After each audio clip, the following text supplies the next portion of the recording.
O que causa uma igreja, uma comunidade, a ser realmente uma comunidade de adoradores? Essa que é a minha pergunta que eu queria responder com vocês, que vocês com certeza já têm respondido, porque adorar, como eu disse, não é só cantar, não é só adorar, é a expressão da nossa vida toda, né? Adoração é a resposta mais apropriada do nosso coração à revelação que Deus faz de si mesmo. Vou falar de novo. Estou longe? Adoração é a resposta mais apropriada do nosso coração à revelação que Deus faz de si mesmo. Então, adoração não é uma coisa que eu decido, um belo dia eu acordo, estou feliz, vou adorar. Adoração é responsiva, adoração é uma resposta. Primeiro Deus se revela, só depois que Ele se revela é que eu consigo de fato adorar. Né? Eu posso estar buscando a Deus, eu posso estar em aflição, eu posso estar orando, mas a adoração é responder a Deus que está se revelando ao meu coração. Então eu queria basear o nosso estudo em Colossenses capítulo 3, versículos, acho que é 16 ao 21, mas eu vou só conferir. Agora eu peguei a Bíblia do pastor emprestada, porque a minha é uma outra versão. E eu falei para vocês, né, ontem, que aquela lá chama versão da Bíblia com letras gigantes. Você vai ficando velho, aí eu não preciso do óculos para ler aquela ali, mas essa aqui já não funciona, porque ela não é gigante. Ela é grande, mas não é gigante. Então, Colossenses... Tiraram Colossenses dessa Bíblia. Estou brincando, sabe como que é o negócio? A Bíblia se acostuma com a sua, você sabe que lugar que está na página, as coisas, né? Daí você pega uma outra Bíblia e você se perde. Ele fala assim, olha: habite ricamente em vós a palavra de Cristo, instruí-vos e aconselhai-vos mutuamente em toda a sabedoria. Estou lendo o versículo 16. Louvando a Deus com salmos e hinos e cânticos espirituais, com gratidão em vosso coração, e tudo o que fizerdes, seja em palavra, seja em ação, fazei-o em nome do Senhor Jesus, dando por ele graças a Deus Pai.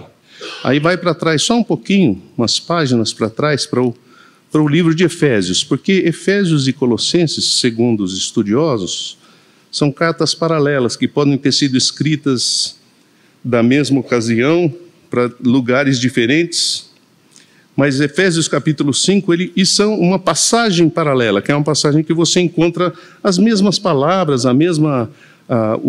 ele está expressando a mesma ideia, talvez até com palavras um pouco diferentes, mas em Efésios ele diz assim: e não vos embriagueis com vinho, versículo 18, 5, 18 até o 21. Não vos embriagueis com vinho, no qual há dissolução, mas enchei-vos o Espírito, falando entre vós com salmos, entoando e louvando de coração ao Senhor, com hinos e cânticos espirituais. Ele dá uma mudadinha aí, mas ele usa ainda a ideia de salmos, hinos e cânticos espirituais, dando sempre graças por tudo a nosso Deus e Pai, em nome do Senhor Jesus Cristo, sujeitando-vos uns aos outros no temor de Cristo. Então ele usa, essas duas passagens são paralelas. Eu vou ficar mais em Colossenses, mas só para você poder acompanhar, mas eu queria só, vamos dizer, passear. Na verdade não é nem um sermão, é um estudo bíblico curto para você, tá bom? E eu já falei outro dia, quando o pastor fala curto, isso não significa absolutamente nada. Significa que antes da meia-noite a gente pode estar estudando. Estou brincando, vou ser curto mesmo. Mas o que precisa acontecer? Qual é o pré-requisito para que a gente possa adorar? Porque ele está falando de adoração aqui, né? Quando ele começa a falar, olha, você vai conversar um com o outro, vai louvar a Deus, vai entoar no seu coração salmos, hinos e cânticos espirituais. Ele está falando da adoração da comunidade, de todos nós, né? O pré-requisito para isso acontecer em Colossenses é assim: habite ricamente em vós a palavra de Cristo, né? Em Efésios ele muda um pouquinho isso, ele não fala do habitar a palavra de Cristo em nosso coração, ele diz assim: não vos embriagueis com vinho, no qual há dissolução, ou contenda, ou confusão, mas deixai-vos encher. Na verdade é no reflexivo o verbo, não é enchei-vos. A gente não é uma ação ativa da minha parte, eu não me encho do Espírito, eu pego o Espírito assim e falo, bom, agora eu vou me encher do Espírito, como você abastece um carro. Deixai-vos encher do Espírito, é Ele que nos enche, né? Então deixai-vos encher do Espírito Santo. E daí ele fala do que vai acontecer. Mas então o pré-requisito é simples, habite ricamente em vós a palavra de Cristo, enchei-vos da palavra de Cristo. Interessante que ele não diz assim, habite ricamente em vós o Cristo. Tem outras passagens que diz que Cristo habita em nós. É a esperança da glória, é que Cristo habita em nós. Mas aqui, quando ele está falando de louvor, ele está dizendo assim, habite ricamente em vós a palavra de Cristo. O que significa isso? Né? Trocando em miúdos, né? Habitar ricamente em nós a palavra de Cristo. Significa que habitar ricamente é morar, né? Habitar é morar, não é isso? Então, habitar ricamente em nós a palavra de Cristo significa como se a nossa vida fosse uma casa. E nós convidamos a palavra de Cristo, ou seja, a palavra de Cristo reflete, desculpa, tudo que ele fala reflete o caráter de Cristo. A palavra é o reflexo do caráter, né? A Bíblia não diz assim, a boca fala do que o coração está cheio. Então a palavra de Cristo é o coração de Cristo, é o intento, é a intenção de Jesus. Que essa intenção de Jesus e as palavras dele refletem claramente isso, habite ricamente em vocês. Então é como se eu estivesse acolhendo a palavra de Deus no meu coração. Habitar ricamente é mais do que só habitar. Quando você recebe, por exemplo, um hóspede, a pessoa está morando na sua casa, pelo menos por um tempo provisório, né? Como que a gente recebe um hóspede? A gente tenta receber bem, né? Faz uma cama bacana, um quarto legal, uma toalhinha, às vezes tem um sabonete especial que um hospedeiro ou hospedeira deixa ali para você, porque você está sendo acolhido naquela casa. Se você for muito generoso, você fala assim, olha, fica à vontade, se você quiser, tiver fome ou sede à noite, quiser, pode abrir a geladeira. Não é o comum, mas pode acontecer, né? Ou você falar, olha, se você quiser, aqui está a televisão, pode, se você quiser ligar aí, assistir alguma coisa, tal. Então, mas você, enfim, você dá um acesso limitado à sua casa, se você for um bom hospedeiro. Habitar ricamente significa ter acesso a todo lugar. Na sua casa, eu não sei se na sua casa tem isso, mas na minha casa tinha, em algumas casas onde eu morei, o que a gente chamava um quartinho ou um armário de despejo. Sabe o que é isso? É um armário onde você vai guardando aquela tranqueirada que você não está usando mais, que você não, aquela bicicleta que quebrou, que você falou para sua mulher que você ia consertar para o netinho e não fez até agora, você vai lá e põe lá no armário do despejo. Aquele ventilador que quebrou uma pá, que ele falou, um dia a gente vai achar isso aí, essa peça e não sei o quê, você vai lá e põe lá no... Não é todo mundo que faz isso. Lá nos Estados Unidos há um fenômeno lá, porque em vez de você ter um armário de despejo, muitos, não estou criticando o povo americano, tá? E não é só americano que faz isso, nós brasileiros que moramos lá também fazemos. É tanta coisa que você vai acumulando, porque há muita fartura nos Estados Unidos. Então o pessoal joga fora coisas novas, sofá novo, cadeira nova. Então eu lembro que o meu filho e eu, quando chegamos lá, a gente ia fazer shopping lixo. A gente andava pelas ruas dos bairros assim mais bacanas, porque tinha coisas lindas, novas, jogadas para o lixeiro levar. A gente ia lá, botava no carro, tá jogando fora, né? Então, e a minha casa tinha assim uma demonstração de como você pode vencer na América com pouco dinheiro. Mas, enfim, na América muitas vezes você tem a garagem, em vez de você pôr o carro, você começa a pôr tranqueira. Então tem muitas garagens que são lotadas de coisa que você não sabe se você vai usar, se um dia você vai jogar fora, se você vai dar para outra pessoa, se você está guardando para o seu filho ou para a sua filha, ou para um parente que vai chegar e que vai precisar daquilo lá. Enfim, o que eu quero dizer com isso é que você não chega o hóspede na sua casa e você fala, vem aqui, deixa eu te mostrar o meu quarto do despejo. Ou deixa eu te mostrar a confusão lá na minha garagem. Você não faz isso. Você, na verdade, deixa bem trancadinho, bem fechadinho, tomara que o visitante não veja. Não é isso? Eu estou falando assim, metaforicamente, mas o que eu quero dizer é que habitar ricamente em nós a palavra significa eu dizer para o Senhor, Senhor, o dono é o Senhor. As chaves todas estão aqui e são suas, não são minhas mais. Agora, tem um treco quebrado ali no armário, não sei se o senhor quer que eu guarde aquilo ou se eu jogue fora, porque não é meu mais. Então, é o Senhor que decide. Então, aquelas coisas, e eu digo mais metaforicamente, as coisas às vezes das quais a gente tem vergonha, aquele lugar de vergonha ou de culpa que a gente tem no coração, todas as chaves a gente entrega para Jesus, né? As coisas que às vezes fazemos no oculto, que a Bíblia diz assim que não convém nem mencionar, mas que são quartos escuros da nossa vida. E que a gente fala assim, não gostaria que ninguém visse, nem Deus, como se fosse possível, né? Esconder alguma coisa do Senhor, né? Eu digo isso também, gente, porque a internet está aí, né? A pornografia está aí. E tem lugares escuros que às vezes nós não abrimos para o Senhor. Então, o que vai acontecer? Ele vai continuar escuro e minha casa, a palavra não está habitando ricamente em mim. Está num lugar de escuridão.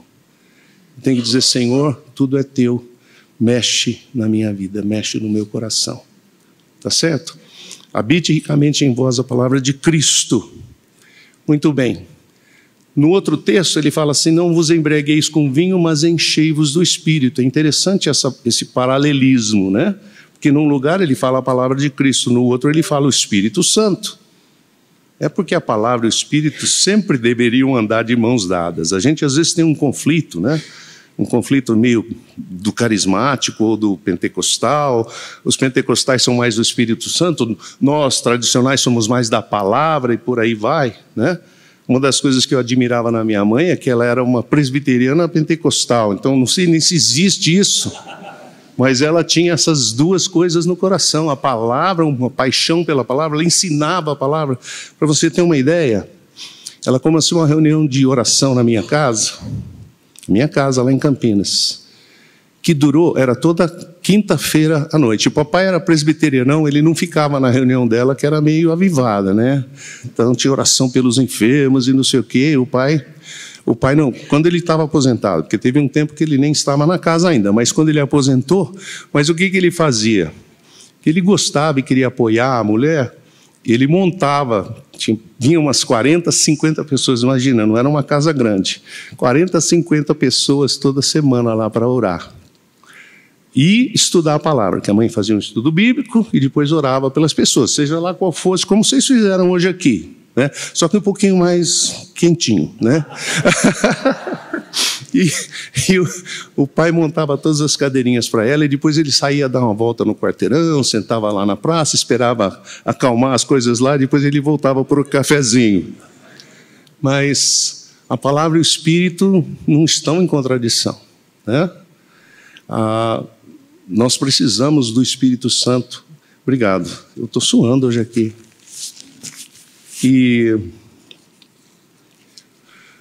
Então, enchei-vos, habite ricamente em vós a palavra de Cristo, né? A palavra toma conta da totalidade da nossa vida. Enchei-vos do Espírito Santo. Porque o Espírito Santo é a aplicação. Na verdade, eu não posso nem dizer Abba Pai, se não for pelo Espírito Santo. Eu nem entendi a palavra. Gente, quando eu contei o meu testemunho, quando eu não conhecia ainda Jesus, quando eu não tinha entregue completamente minha vida para Ele, Eu li a Bíblia porque eu era evangélico.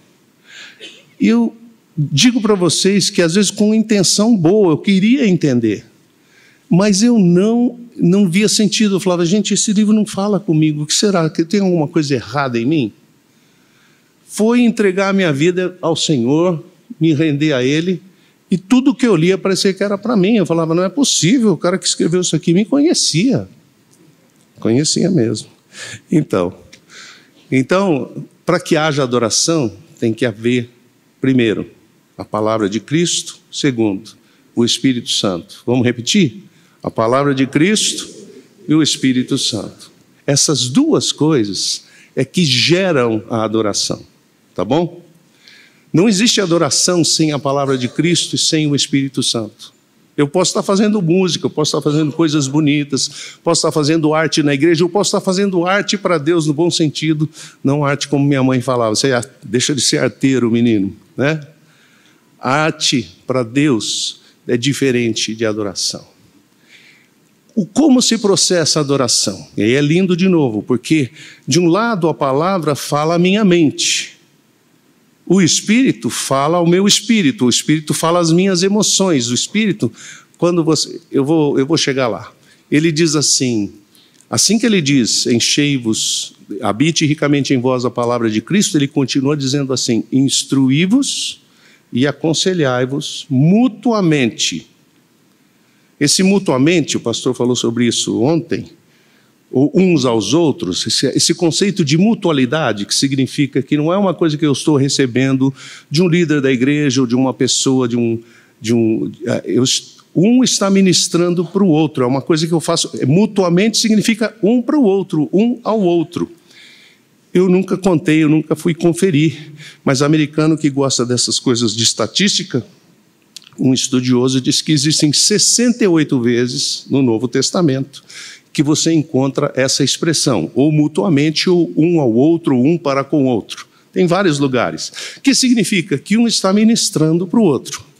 Instruí-vos e aconselhai-vos mutuamente, um para o outro. O que é para fazer? O que o louvor deve fazer? Porque aí é que ele vai usar com salmos, hinos e cânticos espirituais. Fala, puxa, então a música tem que ter um aspecto, eu estava até comentando com o pastor ontem, tem que ter um aspecto que vai além da adoração, Deus está ministrando apenas a Deus.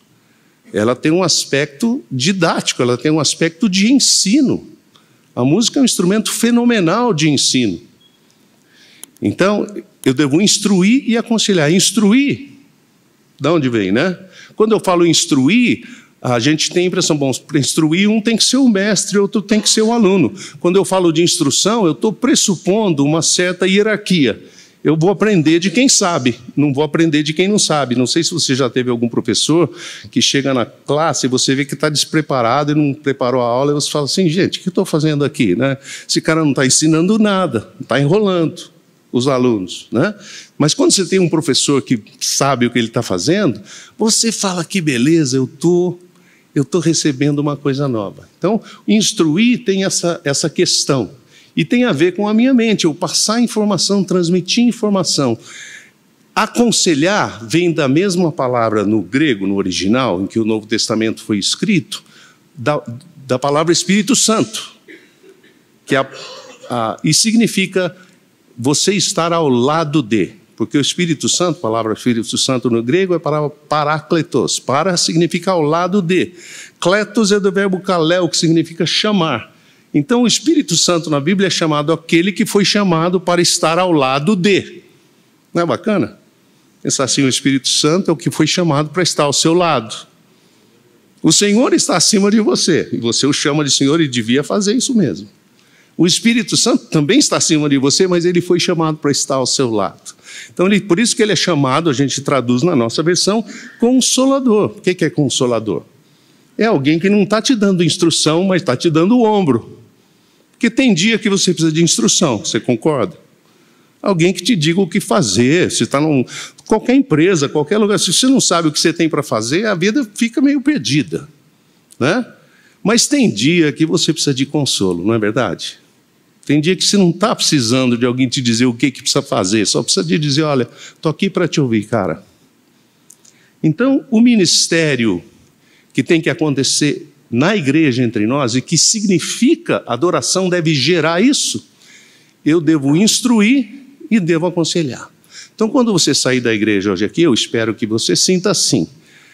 Porque às vezes a gente vem na igreja e você volta para casa e fala, hoje aprendi uma coisa nova, o pastor falou uma coisa assim, assim, eu nunca tinha pensado nisso. Aprendi uma coisa nova aqui na Escritura, beleza? Isso é instrução. E às vezes você vai para casa e fala assim, hoje Deus tocou no meu coração. Hoje Deus falou comigo, hoje tinha alguma coisa lá que estava fora de lugar. E às vezes não é nem durante a pregação, os pastores como eu, né, não se julguem muito, porque não adianta nada. Porque às vezes Deus usa um cântico, é alguém que te falou uma coisa com carinho, é alguém que te deu um abraço, falou, estou orando por você, estou orando pela sua família.